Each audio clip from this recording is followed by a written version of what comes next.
Hi, everyone, and welcome to the preview show delivered by FedEx. I'm Marty Snider from NBC Sports. This is Chris Rice from right here at NASCAR.com and also Colleague Racing. I'm glad he could make it back. You're excited? Oh, yes, I'm glad to be back here, no doubt, on the preview show. Hey, you know what else I'm glad about? Chris Buescher. What a cool story, winning at Pocono. The fog rolled in, which we didn't see coming. There's no fog radar that exists in the world. Coming? No, well, we saw it coming when it was right there. But you've been on small teams before, underfunded teams before. What does a win do for a team like that? Well, it's huge, and I think they were a little bit in shock. So we watch them in victory lane. Yes, they don't look that excited. They're just in shock. They don't really want to win a race, with a rain delay, a weather delay, or something like that. But Chris Buescher, he knows how to win. So once he gets in the top 30, he's in the chase if he makes it in the top 30. Well, that's my next question. Can they make it in the top 30? 6 points out right now, so they've got 5 races to make up those 6 points. How do they do it? Well, you know what? That's a good question because it's a race in itself back there around 25th to 35th.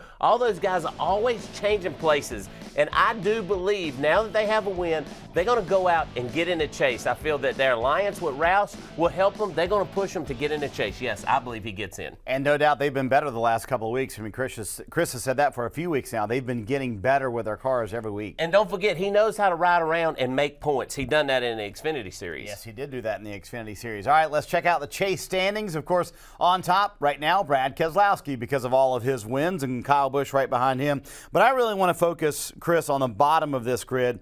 Who do you think really is out and who makes it in at this point? Well, I look at Kyle Larson. I'm really worried about Kyle Larson. Yes, they've had speed of late, and they led a little bit of the race at Pocono, but I don't think that week in and week out they have enough speed to keep the points up. I'm telling you, I'm worried about Kyle Larson. That's the one I'm worried about. This is a very unique part of the schedule because we have the road course at Watkins Glen. We have Bristol coming up. We have Darlington. We have all these very unique racetracks. We'll have the low downforce package at Michigan.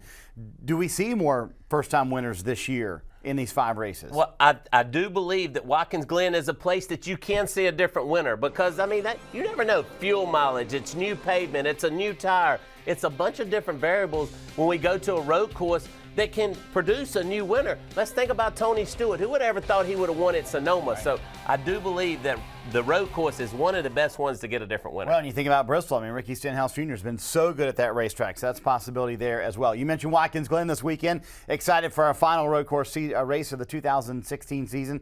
Right. It's a new repave, and it's a lot different. Tires very hard. Drivers saying it's very slick. How's that race going to play out, you think? Well, it's going to be an exciting race. I know you talked to Kyle Busch, and it's going to be one of the most exciting road courses that we've seen. With the tire hard at a road course, it slides the race car. It's kind of like it's on gravel. So you're driving down a gravel road and you try to make a hard right-hand turn, you have to slow way down. And when we slow race cars down, I'm telling you, we have better racing. And that's what we're going to see at the road courses. Because, when you slow them down in a corner, they're going to hit each other and turn somebody sideways, and tempers are going to flare. All the drivers who tested said it's going to be an amazing race on Sunday, so can't wait for that. One interesting thing, we always go to the road courses. We talk about A.J. Allmendinger and his chance to win a race. Could have won the Sonoma race, had a penalty late in that race.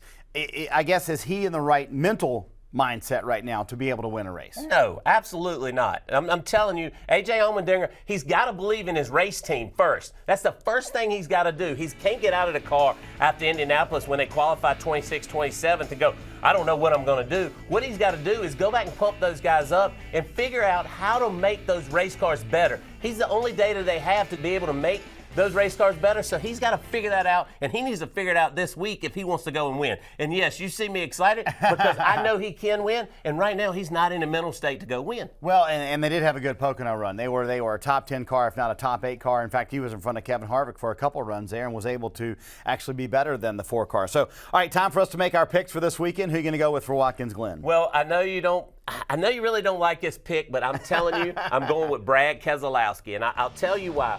Whenever Brad Keselowski gets in some adversity, whether it's a fight or whatever it may be, and we know he had a bad wreck in testing there, I'm going to pick Brad Keselowski to at least contend for the win. It's like I don't not like the pick. They just destroyed their primary car, which was brand new for this year. So it is Penske. I bet they got another one ready. I know they have another one ready, no doubt about it. I'm going to go with Kyle Busch. Had the advantage of testing at Watkins Glen. Very quick there, and I think he just loves racing at that racetrack especially. And I think that little advantage with a harder tire is going to be some useful knowledge. It's a shocker that Kyle Busch is fast, everyone. I know. I know. It's a shocker for everyone, isn't it? Hey, make sure you keep it parked right here on NASCAR.com all weekend long, live leaderboards, in-car audio, and all the news updates before and after the Watkins Glen race. Enjoy a little road course racing this weekend, everyone. We'll see you back here in 2 weeks after the off week.